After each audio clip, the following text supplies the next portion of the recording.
पवन सिंह ने गरीब लड़के को दिया अपना कुर्ता। जी हां दोस्तों, आपका स्वागत है मेरे चैनल ऑसम भोजपुरी पर। वीडियो को पूरा देखिएगा। वीडियो पसंद आए तो वीडियो को लाइक और चैनल को सब्सक्राइब कीजिएगा। दोस्तों, आज पवन सिंह का काराकाट गोडारी में विशाल जनसभा था, जिसमें भोजपुरी इंडस्ट्री के लगभग 10 से भी ज्यादा कलाकार पवन सिंह के चुनाव प्रचार के लिए शामिल हुए थे। दोस्तों, आज पवन सिंह के जनसभा में एक गरीब काराकाट लोकसभा का लड़का आया हुआ था, जिसने शर्ट नहीं पहना हुआ था, सिर्फ पैंट पहना हुआ था।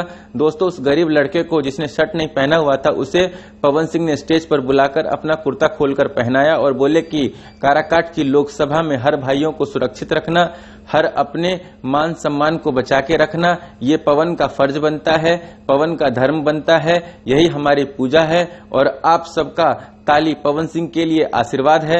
दोस्तों, पवन सिंह सच में दिल के राजा इंसान हैं, जिन्होंने जन सैलाब के बीच अपना कुर्ता खोलकर गरीब लड़के को पहना दिए। मैं तो काराकाट की जनता से विनम्र निवेदन करूंगा कि आप लोग एक बार जरूर पवन सिंह को सांसद बनाएं। धन्यवाद। दोस्तों, आप लोगों को ये वीडियो कैसा लगा कमेंट करके जरूर बताइएगा।